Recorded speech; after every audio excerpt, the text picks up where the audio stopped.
പ്രിയപ്പെട്ട പ്രേക്ഷകരെ, നമുക്ക് പെട്ടെന്ന് വിശ്വസിക്കാൻ കഴിയാത്തൊരു വാർത്ത. അതായത് പാകിസ്ഥാനും സൗദി അറേബ്യയും തുർക്കിയും ചേർന്നിട്ട് ഒരു സൈനിക സഖ്യം ഉണ്ടാക്കിയിട്ടുണ്ട്. അത് നിങ്ങൾക്കെല്ലാം അറിയാം. ഇതിലേതെങ്കിലും ഒരു രാജ്യത്തെ മറ്റൊരാരെങ്കിലും ആക്രമിച്ചാൽ മറ്റുള്ളവർ സഹായിക്കാൻ വരും. ബാക്കി 2 രാജ്യങ്ങൾ സഹായിക്കാൻ വരും. ഇതാണ് വ്യവസ്ഥ.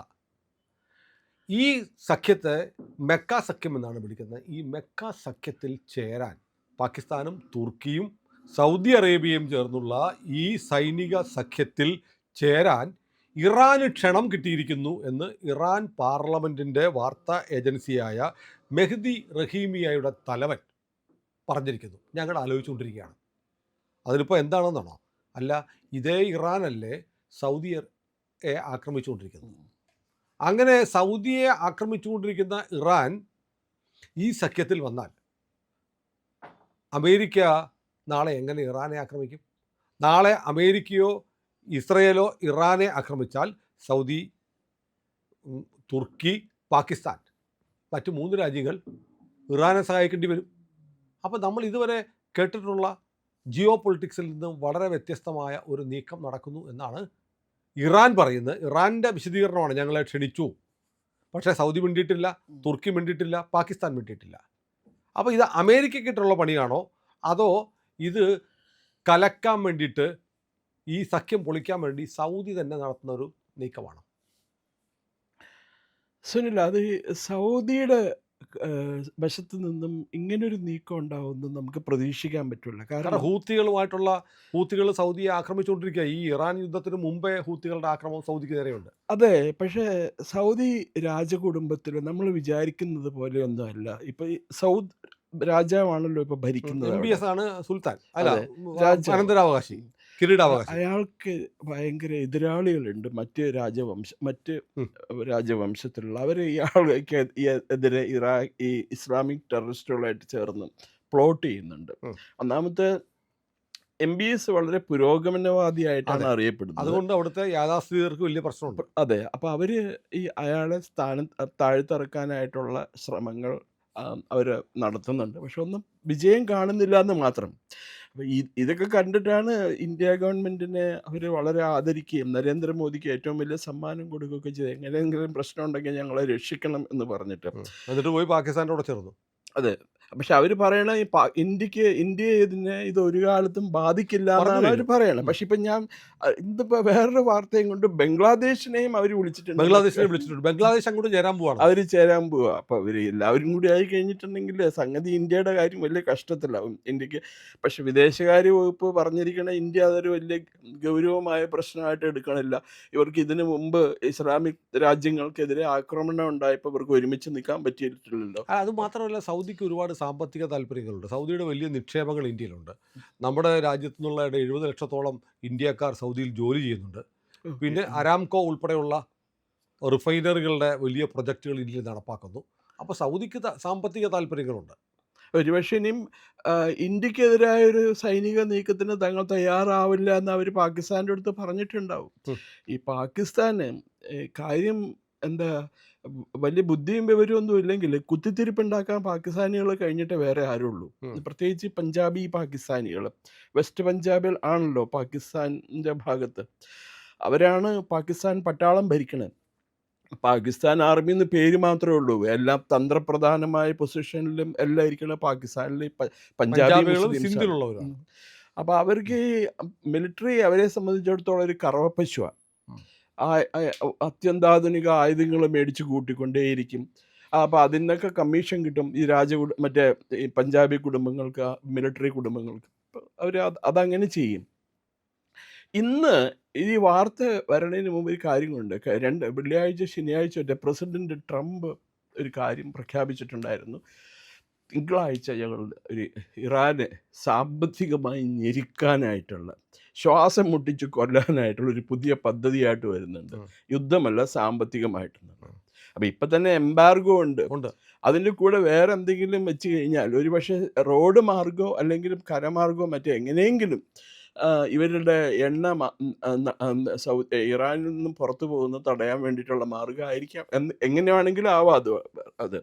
അപ്പോൾ അത് അവരുടെ ട്രഷറി സെക്രട്ടറി ഇന്നലെ പറഞ്ഞിട്ടുണ്ടായിരുന്നു. Something like that. ഒരു മനുഷ്യൻ, US ട്രഷറി സെക്രട്ടറി ഉം. തിങ്കളാഴ്ച we will come out with a new എന്താണ് idea, with a new project, throttle Iran എന്ന് ഉം. പറഞ്ഞിട്ട് ഇറാനെ ശ്വാസം മുട്ടിക്കാനായിട്ടുള്ള പുതിയ പരിപാടിയായിട്ട് ഞങ്ങൾ വരും എന്നാണ് പറഞ്ഞിരിക്കുന്നത്. ഉം. അപ്പോൾ ഇപ്പോൾ ഇറാൻ്റെ പ്രസിഡന്റ് പെസഷ്കിയാൻ പറഞ്ഞിരിക്കുന്ന യുദ്ധം നിർത്തേണ്ട സമയം സമയമായി അതിക്രമിച്ചിരിക്കുന്നു. അപ്പോൾ എന്ന് ഇതൊക്കെ ഇന്നലെ പറഞ്ഞു.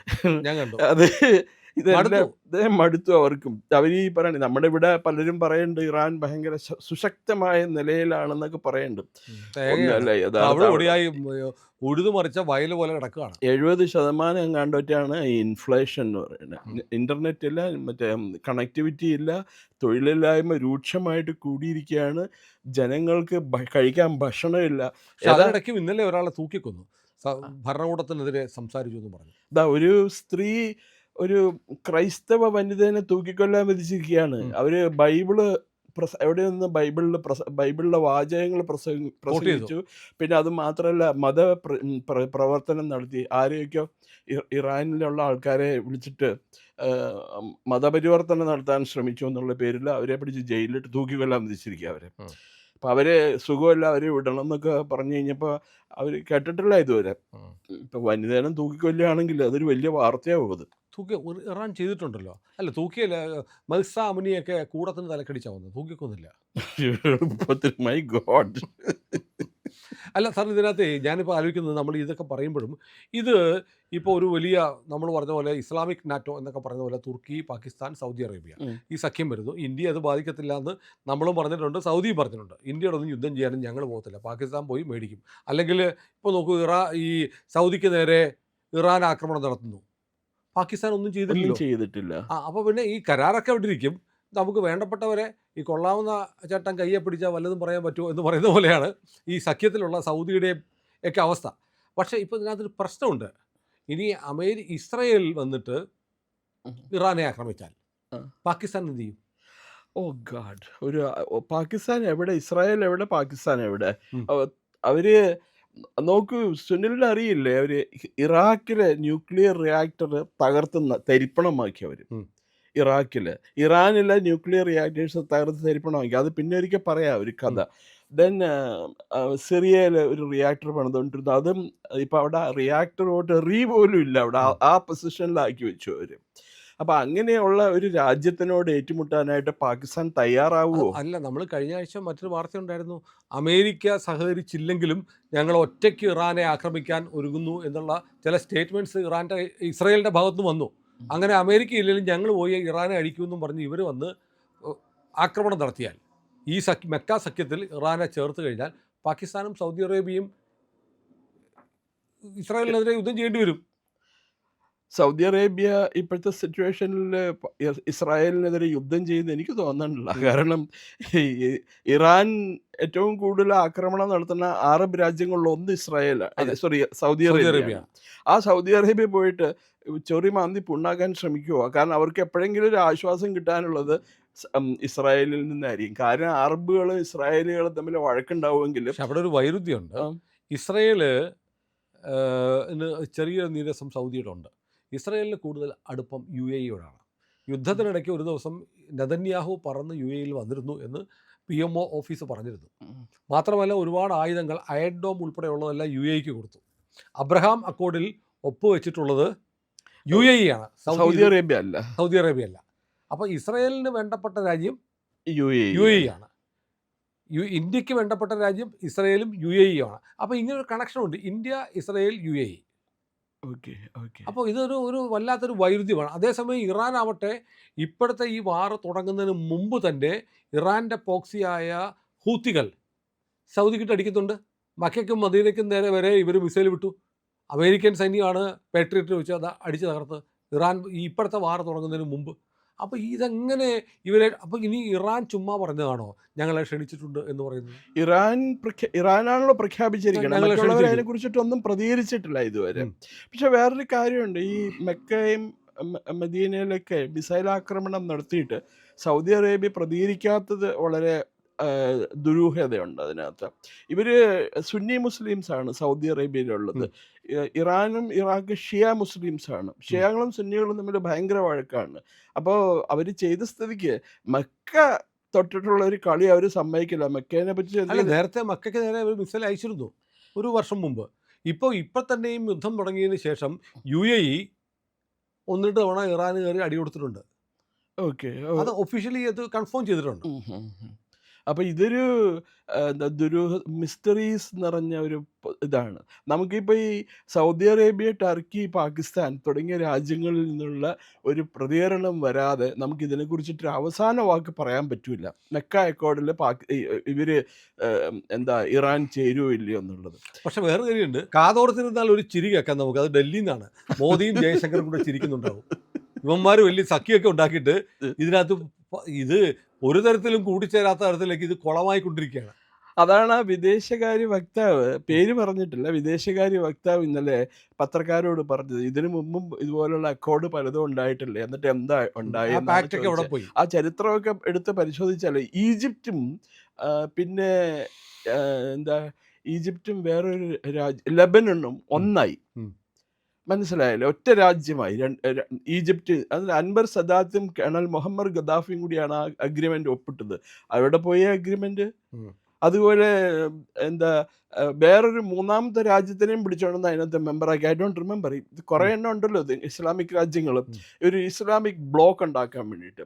ഇപ്പോൾ ഒരു ഇസ്ലാമിക് നാറ്റോ, സുനിൽ പറഞ്ഞ പോലെ ഒരു ഇസ്ലാമിക് നാറ്റോ തന്നെ അവർ വേണ്ടി വന്ന് രൂപീകരിക്കാനായിട്ടുള്ള ഒരു ശ്രമം അവർ നടത്തിയായിരിക്കും. കാരണം ഈ സ്വപ്നം കാണാനും ആശിക്കാനും ഒന്നും ലിമിറ്റേഷൻ ഇല്ലല്ലോ, ആർക്കും എന്ത് വേണമെങ്കിലും ആഗ്രഹിക്കാം. പക്ഷെ അവർക്ക് സ്വയം നന്നാവാതെ അവർക്ക് ഒരിക്കലും എന്താ ഒരു ഇതിനകത്ത് എത്തിച്ചേരാൻ പറ്റില്ല.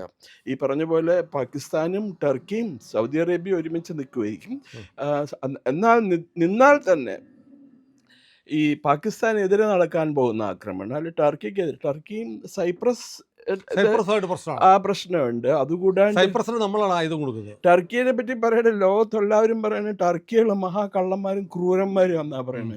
അത് മറ്റേ ഗോഡ് ഫാദർ പറഞ്ഞ നോവലിൽ മറിയോ പുസ്തകം എഴുതിയിട്ടുണ്ട്. ഇതിനകത്ത് ചില അധോലോക നായകന്മാരെ പറ്റി പറയുമ്പോൾ അവൻ ടർക്കാണ്, അവനെ വിശ്വസിക്കാൻ കൊള്ളില്ല എന്ന് പറയുന്നുണ്ട്. അപ്പം അങ്ങനെയുള്ള ഒരു രാജ്യമായിട്ട് ഇവർക്ക് എത്രമാത്രം മുമ്പോട്ട് പോകാൻ സാധിക്കും? അല്ല, ഏതായാലും ഈ കരാർ ഒപ്പിടണം എന്നാണ് എൻ്റെ ആഗ്രഹം.